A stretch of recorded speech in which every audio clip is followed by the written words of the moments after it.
학습의 거울에서 이번 시간에는 황은무도 충혜왕에 대해서 이야기해 보겠습니다. 자, 이 충수광이 왕위를 물려주겠다고 약속한 이 심양고 대신에 아들한테 왕을 물려줬어요. 왕위가 과연 좀 이 계승이 순조롭게 진행됐을까요? 순조롭지 못했습니다. 네. 근데 이게 배경은 뭐 심한고의 반발보다 네. 원 내부의 어떤 변화로 인한 것인데요. 네. 근데 충양이 세자를 쓸 때 당시 우승상이었던 이는 앞서 우리가 본 대로 충양을 엄청 이뻐해서 네. 아들처럼 여겼다라고 그렇죠. 예, 하잖아요. 예. 근데 이때는 이제 그 정서가 바뀐 이후였고 이때의 실력자인 승상은 전혀 인정하지 않고 네. 비록 유언이 그렇게 있지만 음. 심한고가 이어야 한다라는 입장이었습니다. 이제는 완전히 또 반전의 그 분위기로 바뀌었네요. 네.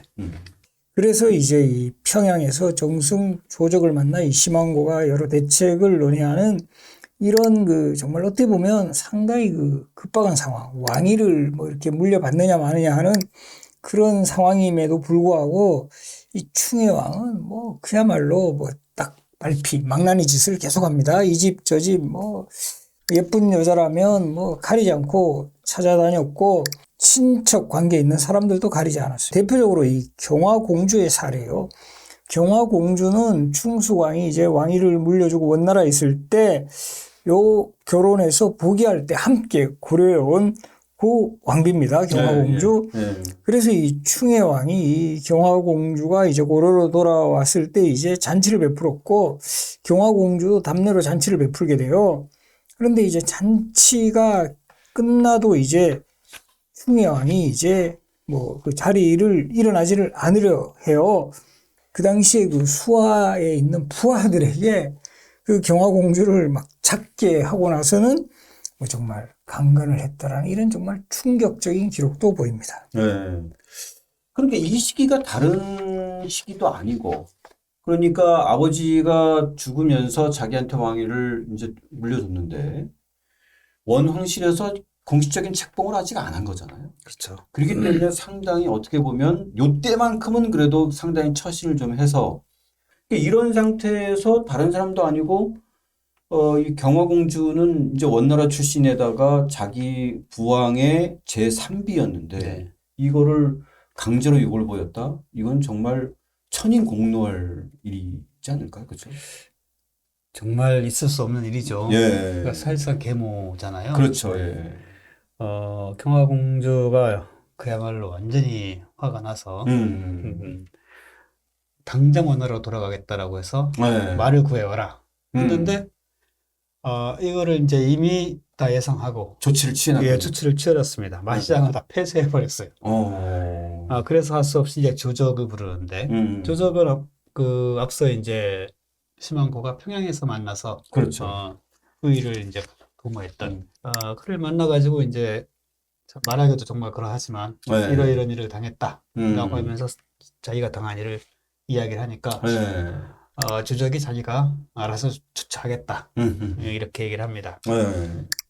그래서 조적이 어떤 입장을 보이는가 하니 예. 백관과 군사들을 모으고 그래서 이 공주의 변에 대해서 이제 백관들에게 설명을 하고 이런 불량배는 척결해야 된다. 즉 왕을 제거해야 된다라고 하는 선동을 하고 이제 세력을 규합한 상태입니다. 예, 예. 이제 본격적으로 행동에 들어가는 것이죠.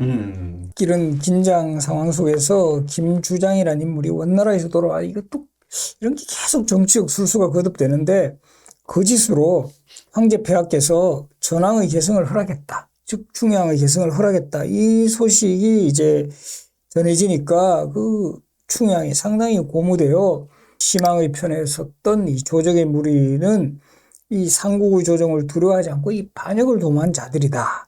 이 큰 죄를 지은 자들이니까 그러나 이제 이들 중에서 반성하고 귀부하는 자는 내가 살려주겠다. 이렇게 이제 탁 메시지를 전해요. 그래서 이 조적 측은 상당히 이제 당황을 하긴 했지만 군사들을 이제 소집을 했잖아요. 그래서 이 1000여 명을 이끌고 바로 이 궁을 습격을 하게 되는 또 이런 상황이 이제 일어나게 되죠.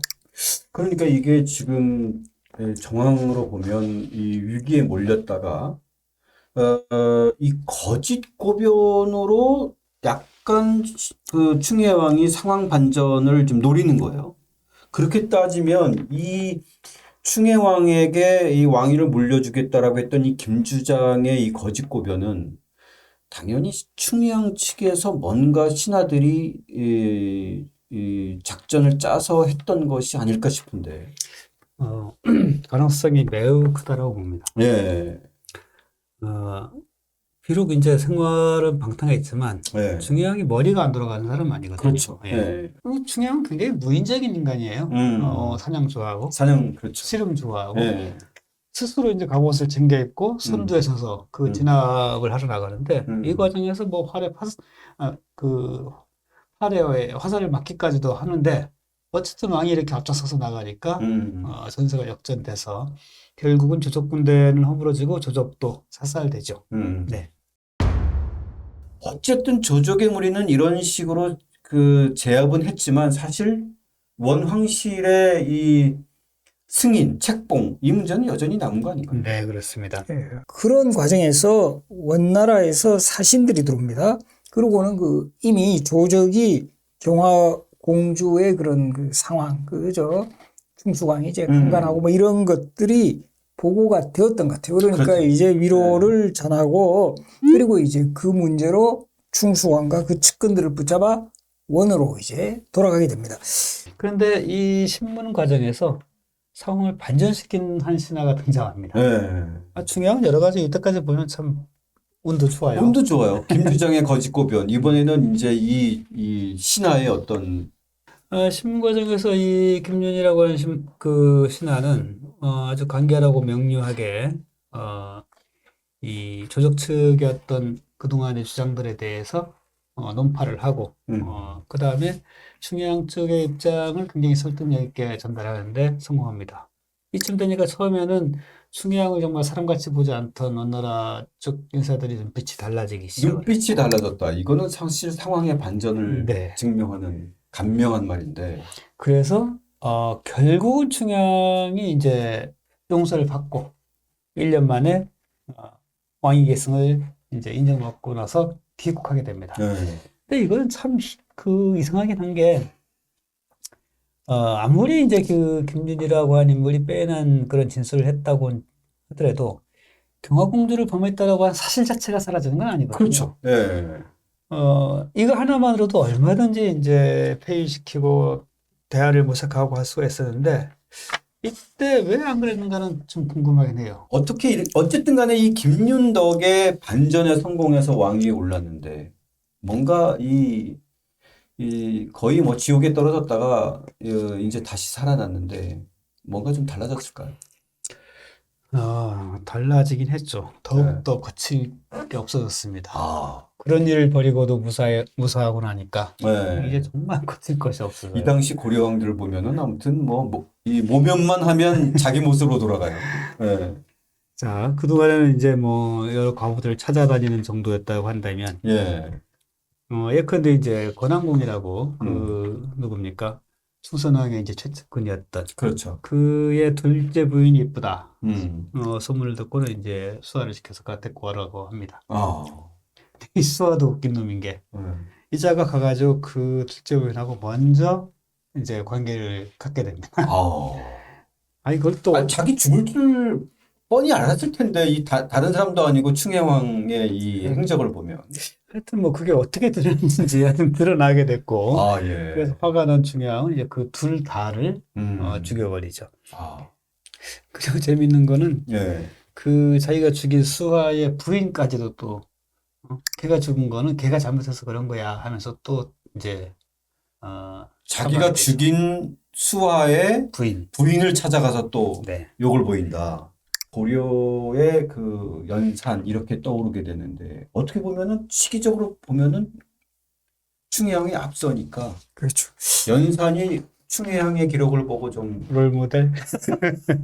그러니까 바로 뭐 이런 거 연산군 뭐 잘 아시겠지만은 뭐 이런 그 흥청과 같은 기생들 맨날 불러놓아 놓고 뭐 이런 뭐 파티를 한다라든가 또 이 연산군은 뭐 잔치 같은 거 하다가 이렇게 딱 그 마음에 드는 네. 여인이 있으면 또 여러 뭐 욕을 보이고 간통을 했다 이런 기록 꽤 많이 보입니다. 이 충해왕도 이게 참 이 막장 드라마 만들면 인기는 끌 것 같은데 이게 참 그 TV 같은 데서는 이거 하기가 되게 곤란한 그런 그 장면들이 많을 것 저도 같아요. 조사를 해봤는데 일반 사람들이 고려 드라마로 해줬으면 하는 1위가 충혜왕이에요. 네.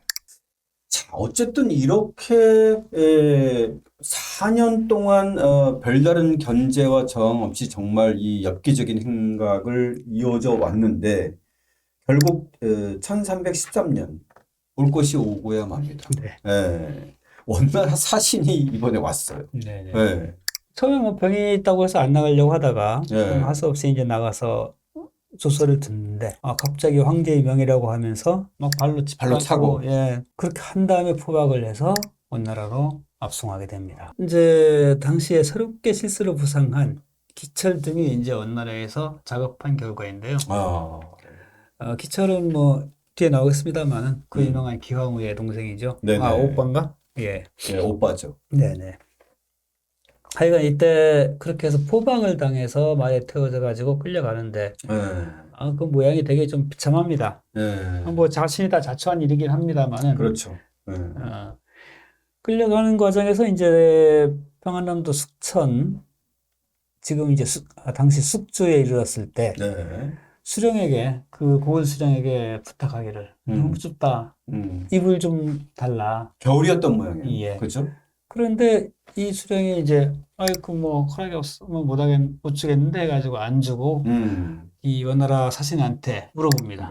왕이 이불을 달라는데 그거 어떻게 할까요? 이 사신이 아주 현명하게 처신하여 너는 지금 그 고을 수령 자리에 어떻게 올랐냐 했더니 물론 저기 있는 저 왕이 임명해 주니까 올랐죠. 그래 그 왕이 지금 춥다고 하면서 이불 하나 달라고 하는데 그 이불 하나를 못 주냐 이러면서 오히려 그 수령을 또 두드려 펴버리죠. 하여튼 이런 비참한 모습으로 해서 결국은 이제 원나라까지 끌려가게 됩니다. 그리고 이때 이제 원나라 황제인 순제가 충혜왕을 폐위하고 압송하면서 내린 유시를 보면 그런 상황이 어느 정도 이제 짐작이 가는데요. 너는 왕으로서 백성을 심하게 착취했으니 내 피는 천하의 개들에게 개도 달라요. 개들에게 먹여도 부족하다 할 것이다. 개항으로 유배 보내니 나를 원망하지 말라. 이렇게 이제 유시를 내리고 상당히 센 표현이에요. 예, 영경에서 2만리나 떨어져 있는 계양현으로 유배를 이제 보내게 됩니다. 이 가는 길에도 엄청 험난한 그 고초를 겪은 충혜왕은 유배지에 도착하기 전에 지금의 중국 후난선 외양시 악양현에서 워낙 이제 몸도 안 좋아지는 데다가 이 안 좋은 뭐 술에 타고 막 그것도 엄청 빨리 몰면 이게 뭐 비교적 젊은 나이에 결국 객사를 한 거죠. 자, 이 토본으로 유배 갔던 충선왕은 그래도 이제 차후에 풀려나서 영경에서 마지막 삶을 이제 자기가 그토록 좋아했던 영경에서 죽었는데 충혜왕은 정말 이 황후무도한 그 자신의 삶과 대비되고 유배 가는 길에 죽었어요. 객사했어요, 정말. 가장 비참하게 죽었는데 한편으로는 이지에 밟았다고 그렇습니다. 해요. 그러니까 머리는 멀쩡한 왕이었던 게, 이게 이 자기 이익과 관련해서는 잔머리가 아주 잘 들어가는. 이 잔머리. 네. 그런데 이제 아주 자잘한 거라도 항상 그 이익을 챙기고, 그 다음에 워낙에 이익을 챙기는 걸 좋아하고 재물 확보에 관심이 많아 하니까 밑에 있던 측근들이 이 앞다퉈 가지고 노비다, 토지다 등등을 남의 것을 빼앗아 가지고 이 왕의 어떤 사적인 창고가 있어요. 거기에 내 부흥고라고 하는 그 창고에다가 이제 갖다 바치고 마국간에 이제 각종 준마로 대굴 마국간을 채우고 뭐 그렇게 했다 그럽니다. 그리고 왕 자신도 이제 이슬람인들에게 배를 팔아서 이득을 챙긴다거나 또 원나라에 이제 사람들을 보내서 무역하게 해가지고 이익을 챙기거나 이런 모습들을 보이고요. 왕이 워낙 이런 식의 이제 이득을 탐하는 일에 몰두하다 보니까 자연히 그것에 관심을 갖고 왕이 잘 보이는 길이 뻔히 보이잖아요. 네네. 그래서 어린이 군수배들이 왕에 영합하면서 이제 각종 백성들로부터 수탈을 하고 이것을 이제 왕한테 바치고 이런 것이 일상화되다 보니까 당연히 백성들의 삶은 되게 힘들었겠죠. 어쨌거나 이런 비참한 죽음은 뭐 우리가 계속해서 본 대로 왕 스스로가 자초한 것이라고 할 수 있겠는데 흥미로운 것은 이 왕이 죽고 나서 그동안 충수왕과 또 이 충양시절까지도 끝없이 왕권을 노렸던 심한고 역시도 아, 그 이듬해에 역시 세상을 뜨게 되면서 네. 이 심한고의 도전도 마무리가 됩니다. 총평을 해본다면 충양은 하여튼 이 시절에 많은 왕들, 충순왕 이후에 많은 왕들이 그렇듯이 이제 왕이라고 하는 게 마치 원나라 왕실에서 내리는 무슨 벼슬처럼 돼버려서 독자적으로 나는 고려를 어떻게 이끌어가야지 어떤 나라를 만들어야 그런 거에 대한 되나 하는 청사진이 전혀 없었던 예, 거예요. 그런 전략도 비전도 없는 상태로 왕이 되고 그 지위에 걸맞게 자기 누릴 것은 양껏 누린다라는 생각들이 지배하지 않았나. 그 중에서도 충양이 특히 그게 심했던 것 같아요. 그렇죠. 예, 그래서 나라 일을 제쳐두고 자기의 흥미, 자기의 재미 이것을 위해서 국고를 당전하고 또 멋대로 행동하고 그런 제위기간이었지 않나라고 판단합니다. 자, 상상을 초월했던 엽기적인 행각으로 자신의 제휴기간을 보냈던 충혜왕. 이 마지막 이 악양에서 객사할 때 어떤 생각을 하고 눈을 감았을까 문득 궁금해지는데요. 다음 시간에는 충모왕과 충정왕 편으로 이어가겠습니다.